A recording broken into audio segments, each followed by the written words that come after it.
Teacher దగ్గరికి వెళ్ళి, teacher గారు కొంచెం నేర్పిస్తారా, నేను మీ దగ్గర జాయిన్ అవుదాం అనుకుంటున్నాను, మీరు నాకు టీచర్ గా ఉంటారా? ప్రపంచంలో ఉన్న పిల్లలందరికీ ఆ వ్యక్తి టీచర్ అవ్వడం.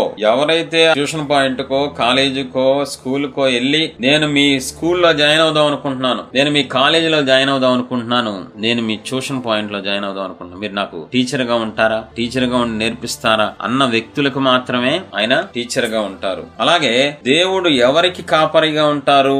ఆయన గొర్రెలకు ఆయన కాపరిగా ఉంటారు. నా గొర్రెలు నా స్వరం వినును. ఆయన గొర్రెలుగా మనం ఉన్నప్పుడు, ఆయన గొర్రెలుగా ఉండటానికి ఇష్టపడుతున్నప్పుడు, ఆయన గొర్రెలుగా మారటానికి మనం సమర్పించుకున్నప్పుడు ఆయన మనకి కాపరిగా ఉండి నడిపించడం మొదలు పెడతారు. ప్రతిదానికి కండిషన్ అప్లై అండి, గుర్తుపెట్టుకోండి. అందరికీ ఆయన కాపరిగా ఉండరు. నువ్వు అడిగితే కాపరిగా ఉంటారు, నువ్వు ఆశపడితే కాపరిగా ఉంటారు. అది మన చేతుల్లో ఉంది. మన స్వేచ్ఛను ఆయన దేవుడు మనకి స్వేచ్ఛని, స్వతంత్రాన్ని ఇచ్చారు. అది ఎప్పుడు ఆయన స్వేచ్ఛను తీసుకుంటానికి ఆయన ఇష్టపడరు. కాబట్టి మనం, అయ్యా మీరు నాకు కాపరిగా ఉండండి, నేను మీ గొర్రెగా ఉంటాను, నన్ను మీరు నడిపించండి అని అడిగితే ఆ రోజు నుంచి ఆయన కాపరిగా ఉంటారు.